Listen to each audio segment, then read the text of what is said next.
Të nderuar teleshikues, mirë se vini në emisionin tuaj të përditshëm. Zgjohuni me ne data sot, shënon 7 mars, dhe ne si çdo ditë tjetër do të kthehemi pas në histori, art dhe kulturë.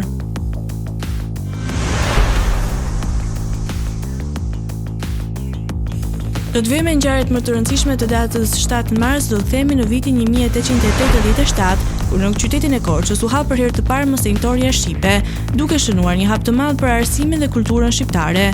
Në një kohë kur përdorimi i gjuhës shqipe ishte i ndaluar, kjo shkollë hapi një dritare shprehëse për një kom që kërkonte të ruante identitetin e tij. Për shkak të historisë, në 7 mars 1876, Alexander Graham Bell bëri aplikimin për patentën e telefonit, një shpikje që do të zhvillonte komunikimin njerëzor. Por jo të gjitha datat historike kanë qenë paqësore. Në vitin 1936, Gjermania naziste, duke sfiduar Traktatin e Versajës, marshoi drejt Rhinelandit, një hap që do të ndihmonte në ndezjen e flagëve të luftës së dytë botërore. Në anën tjetër të botës, më 7 mars 1965, aktivistët për të drejtat civile në SBA u përballën me dhunë policore, ndërsa marshonin nga Selma drejt Montgomery, në një përpjekje për të siguruar të drejtat e barabarta të votës për afrikano-amerikanët. Në një epokë më moderne, në vitin 2009, NASA lëshoi teleskopin hapësinor Kepler, një mision ambicioz për të kërkuar planetin ngjashëm me Tokën, duke na sjellë më afër përgjigjes së pyetjeve shekullore: a jemi vetëm ne në këtë univers? 7 marsi është dita e 66 e kalendarit gregorian.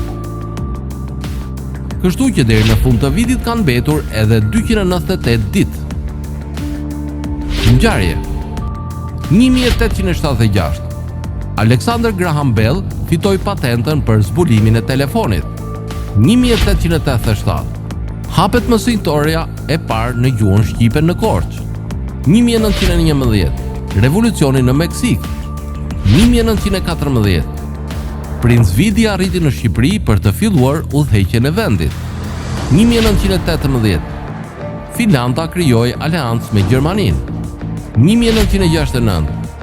Golda Meir u zgjodh kryeministre e Izraelit, gruaja e parë izraelite në këtë post.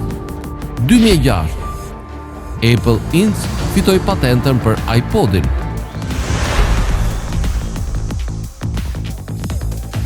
Kjo ditë ka sjellë në jetë gjithashtu njerëz me ndikim të madh në art, shkencë dhe sport. Në vitin 1675, Joseph Nips, një nga pionerët e fotografisë, u lind në vitin 1975, duke i dhuruar botës një nga shpikjet më të rëndësishme të imazhit. Po në këtë ditë, në vitin 1872, erdhi në jetë Piet Mondrian, artisti holandez që do të bëhej një nga themeluesit e artit abstrakt. Në shekullin e kaluar, në 7 mars 1942, lindi Michael Eisner, njeriu që të udhëhiqte Disney drejt epokës së tij moderne. Ndërsa në vitin 1960, sporti i tenisit u pasurua me Ivan Lendl, një nga lojtarët më të suksesshëm të gjithë kohrave. Dhe më pranë ditëve tona, në vitin 1988, lindi Matthew Flamini, një futbollist francez që përveç se largjum në fushën e lojës, u bë dhe një sipërmarrës i suksesshëm në industrinë ekologjike. Lindje. 1922. Lindi Hasan Kaleshi. U lind në fshatin Sërbic të Kërçovës, është historian, etnograf shqiptar. 1936. Lindi Georgios Perec, shkrimtar francez. 1939. Lindi Panayot Pano, futbollisti më i madh shqiptar.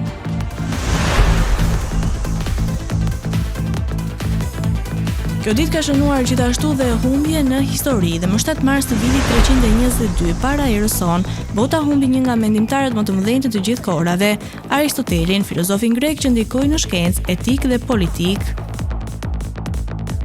Në vitin 1274 u nda nga jeta Shën Tom Aquini, një nga mendimtarët më të mëdhenj të filozofisë skolastike. Ndërsa në vitin 1932, politika franceze humbi Aristide Briand, një diplomat dhe fitues i çmimit Nobel për paqe. Në vitin 1952 u shua Paramahansa, një mistik indian që solli filozofinë e jogës në Perëndim, duke frymëzuar miliona njerëz. Ndërsa më 7 mars të vitit 2016, industria muzikore i dha lam të mirën George Martin, njeriu që qëndroi para suksesit të Beatles, shpesh i quajtur Beatlesi i pestë. Vdekje. 322 para erës son. Vdiq Aristoteli, filozof grek. Festa dhe përvjetore. Shqipëri dhe Kosovë, dita e mësuesit. Kosovë, prekaz, nata e zjarreve.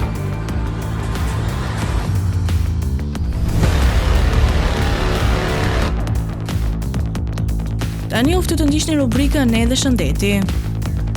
Kikërikët janë një ushqim i shpejtë që jo vetëm ju ndihmojnë të kaloni kohën, por edhe të ofrojnë shumë ushqyes të shëndetshëm.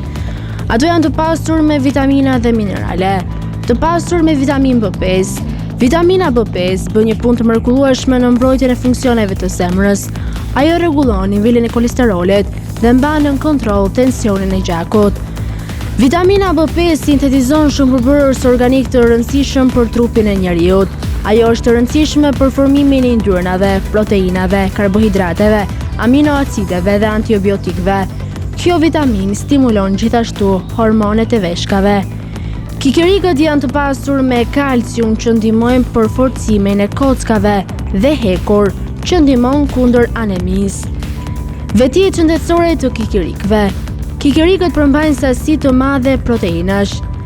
Ato janë një burim i mirë i koenzimës Q10, e cila mbron zemrën gjatë periudhës së mungesës së oksigjenit. Përmbajtja e lartë e kikërikëve me niacin ndihmon në shërimin e qelizave të dëmtuara të sëmundjes Alzheimer dhe problemeve të moshës. Kikërikët përmbajnë vitaminë E, një antioksidant i fuqishëm që ka treguar se redukton ndjeshëm rrezikun e kancerit dhe sëmundjeve kardiovaskulare. Kikërikët përmbajnë hekur, element thelbësor për funksionimin e duhur të qelizave të kuqe të gjakut.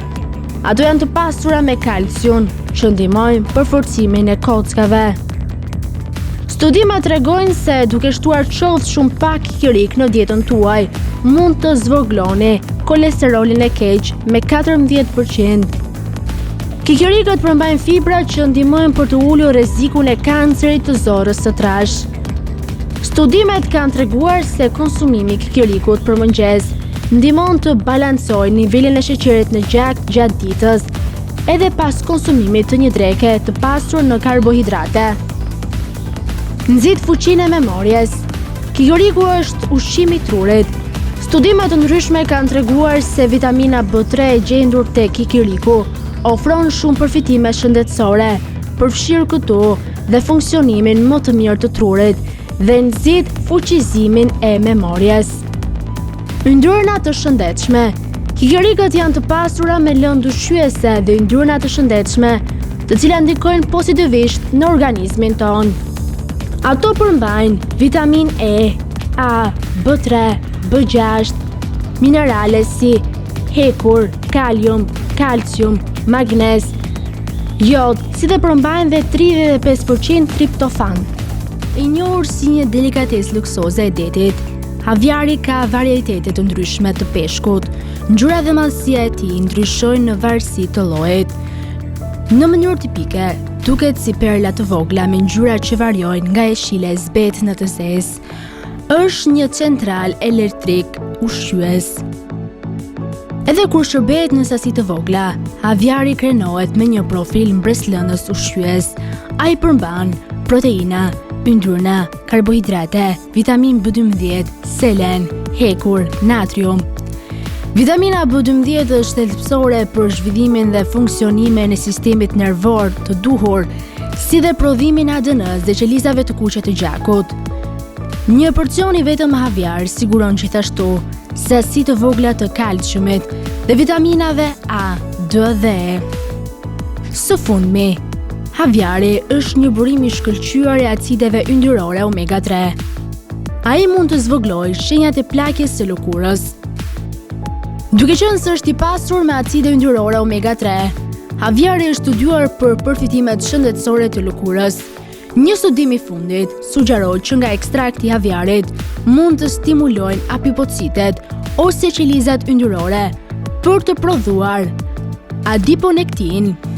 Adiponektina është një molekull që përmirëson proceset e shërimit të plagëve dhe antiinflamatore të lëkurës suaj, nxit sintezën e kolagjenit dhe parandalon prishjen e fibrave të kolagjenit. Për shkak se kolagjeni është i rëndësishëm për strukturën e lëkurës suaj, studiuesit besojnë se ekstrakti i tij mund të zvogëlojë shenjat e plagjes së lëkurës. Mund të përmirësojë trurin dhe shëndetin mendor. Mbajtja e një mendje të shëndetshme është e rëndësishme gjatë gjithë jetës. Acidet yndyrore omega-3 janë element kryesor të membranave qelizore të trurit, që ndihmojnë në luftimin e inflamacionit. Studiuesit kanë spekuluar se reduktimi i inflamacionit në tru mund të zvogëlojë rënjen e shëndetit mendor që shihet në sëmundjen e Alzheimerit. Për më tepër, studimet kanë zbuluar se njerëzit me depresion shpesh kanë nivele të ulta të acideve yndyrore omega-3, duke sugjeruar se mungesa e kësaj lëndë ushqyese mund të jetë një faktor rreziku për depresionin. Përmirëson sëmundjet e zemrës. Acidet yndyrore omega-3 po përdoren gjithnjë më shumë për të parandaluar dhe menaxhuar faktorët e rrezikut për sëmundjet e zemrës, shkaku kryesor i vdekjeve në SBA. Ulëmtimet sugjerojnë se ato përmirësojnë faktorët e rrezikut duke ulur presionin e gjakut. Omega-3 mund zvogëlojë rrahjet e zemrës dhe ngushtimin e enëve të gjakut për të ulur presionin e tij. Përmirësimi i niveleve të kolesterolit në gjak. Omega-3 mund të ulë nivelet e trigliceridëve në gjak dhe të rrisë nivelet e kolesterolit të mirë. Parandalimi i grumbullimit të trombociteve. Omega-3 parandalon që trombocitet në gjakun tuaj të grumbullohen së bashku dhe të formojnë piksje, një faktor rreziku për goditje në tru. Si një burim i pasur detar i acideve yndyrore omega-3, havjari mund të sigurojë këto përfitime pa ndikuar negativisht në terapitë standarde të barnave. Mund të mbështesë sistemin tuaj imunitar. Të dy acidet yndyrore omega-3 dhe seleniumi në havjar mund të mbështesin sistemin tuaj imunitar. Së pari, omega-3 redukton inflamacionin dhe rivendosin funksionin pengues të lëkurës, zorve dhe mushkrive të tuaja, që të ndihmojnë në bllokimin e kalimit të baktereve të dëmshme për t'ju mbajtur të shëndetshëm. Ato gjithashtu reduktojnë shënjuesit proinflamator, duke treguar se luftojnë inflamacionin. Gjithashtu ndihmojnë në riparimin e qelizave të bardha të gjakut të dëmtuara, të cilat janë qeliza imune, që ju mbrojnë nga sëmundjet. Së dyti, seleni është rëndësishëm për fillimin dhe rregullimin e përgjigjeve imune. Ulëntimet tregojnë se rrit prodhimin e antitrupave dhe rrit aktivitetin e makrofagëve, një lloj qelizave të bardha të gjakut, që luftojnë dhe largojnë substancat e dëmshme në trupin tuaj.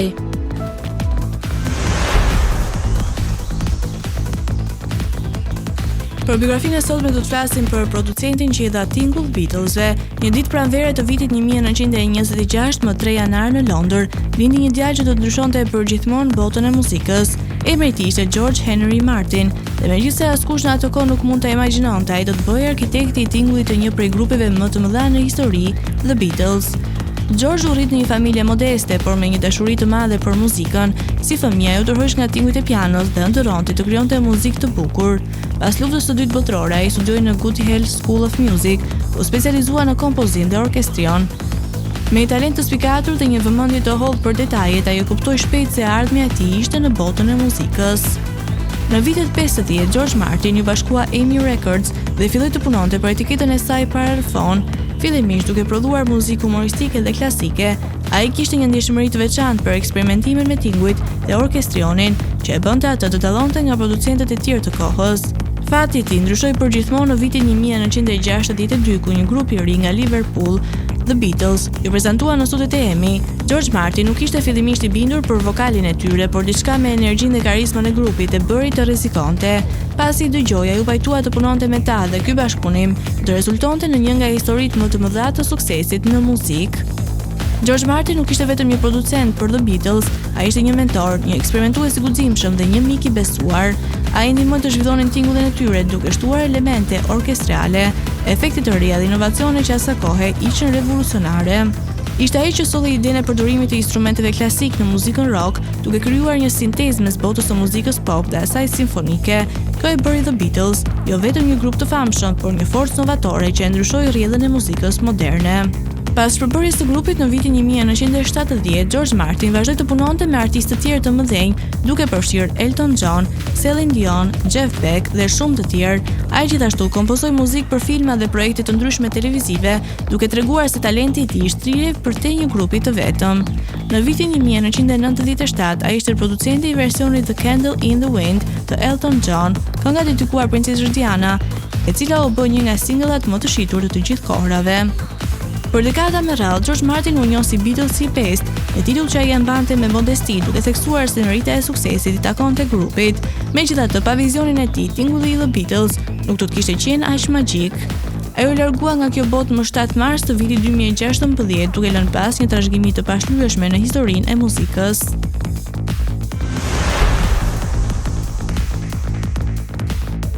Do të vijmë me rubrikën Kuriozitete dhe sot do të flasim për shkollën e parë filozofike në botë. Akademia e Platonit është konsideruar si institucioni i parë i arsimit të lartë në historinë perëndimore, themeluar në vitin 387 para erës sonë, është në një moment kyç në zhvillimin e filozofisë, shkencës dhe mendimit kritik.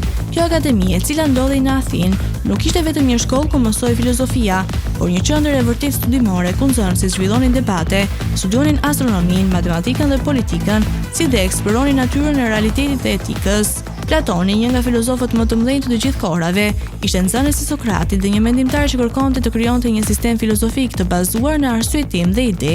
Pas ekzekutimit të Sokratit, Platoni udhtoi në Egjipt dhe Itali, ku ndikua nga shkenca dhe matematika.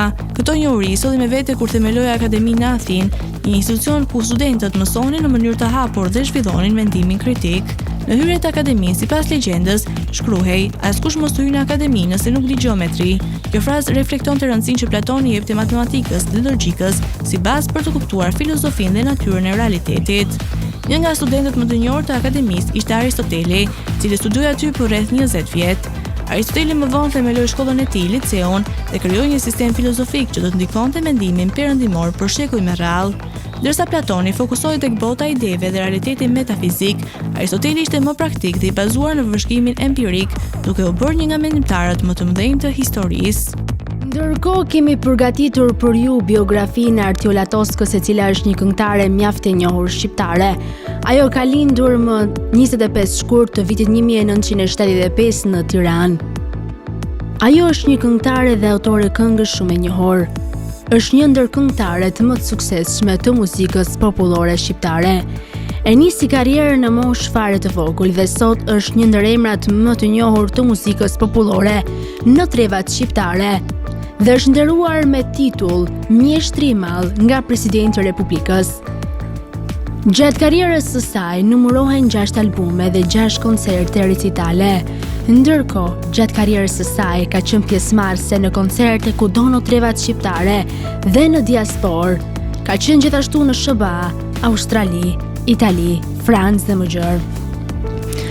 Në vitin 2000, ajo publikon albumin Pse kam frikë. Në vitin 2001, publikon albumin Mos u loll kot. Në dhjetor të 2012-s, Artiola Toska merr pjesë në Fest Nota Art 2012 me këngën Amojnan. Në vitin 2004, ajo publikon albumin Larg syve, larg zemrës. Më datë 24 dhjetor të vitit 2005, Artiola Toska publikon videoklipin Vjehra. Në vitin 2006, Artiola Toska publikon albumin Një filxhan u bo sebeb. Në vitin 2004, ajo publikon albumin Live 2009. Ndërkohë më datë 11 shkurt të 2013-s, ajo publikon videoklipin Borxhlio. Më datë 11 shkurt gjithashtu, së bashku me Hajredin Gjetën, publikojnë videoklipin M'kalin nana me këmish dhe me Bujar Qamilin publikojnë videoklipin Je vogël rrumbullak. Në vitin 2014 ajo publikon videoklipin Kismetit nuk i dihet. Më 16 shtator të 2014-s, Bujar Qamili dhe Artiola Toska publikojnë videoklipin Zemrën ta kam fal. Më datë 29 maj të 2015-s, ajo publikon videoklipin Për ty, dhe më datë 6 nëntor të 2015-s, publikon videoklipin S'na gjehet dermone. Më datë 8 qershor të 2016-s, Artiola Toska publikon videoklipin Dashnia s'ka komsi dhe merr pjesë në këngën magjike me këngën Mirëmëngjes dashni. Me datë 2 tetor të 2017-s, ajo publikon videoklipin Ne. Ndërkohë me 25 korrik të 2018-s, ajo publikon videoklipin Amon. Gjithashtu në vitin 2018, merr pjesë në këngën magjike në bashkëpunim me Brunën me këngën Digjem. Më datë 15 korrik të 2021-shit, Artiola Toska publikon videoklipin Shif e shkruaj.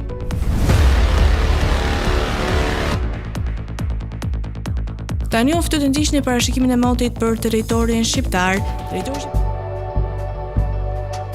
Territori shqiptar për datën 7 mars 2026 do të jetë në ndikimin e kushteve atmosferike të qëndrueshme, duke sjellë mot kryesisht të ftjellët në pjesën më të madhe të vendit. Paraditja do të karakterizohet nga qielli i pastër dhe intervale të gjata me diell në shumicën e zonave, ndërsa pasditja do të sjellë vranësira të pakta kalimtare kryesisht në zonat qendrore dhe jugore.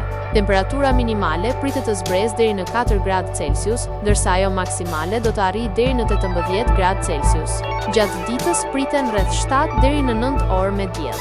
Era do të fryejë lehtë nga drejtimi jugperëndimor me shpejtësi 2 deri në 4 metra për sekond. Deti do të ketë dallgëzim të ulët rreth 1 deri në 2 ballë. Indeksi ultraviolet për Tiranën pritet të jetë i ulët rreth 3. Sipas të dhënave astronomike, lindja e diellit në Tiranë do të jetë rreth orës 5:59 minuta, ndërsa perëndimi rreth orës 17:44 minuta. Temperaturat minimale dhe maksimale për disa qytete kryesore të Shqipërisë do të jenë si më poshtë. Shkodër, 9 deri në 17 gradë Celsius. Kukës, 6 deri në 14 gradë Celsius. Peshkopi, 6 deri në 13 gradë Celsius. Tiranë, 11 deri në 17 gradë Celsius. Durrës, 10 deri në 15 gradë Celsius. Kavaj, 9 deri në 15 gradë Celsius. Elbasan, 11 deri në 18 gradë Celsius. Berat, 9 deri në 17 gradë Celsius. Korç, 4 deri në 10 gradë Celsius. Vlorë, 12 deri në 17 gradë Celsius.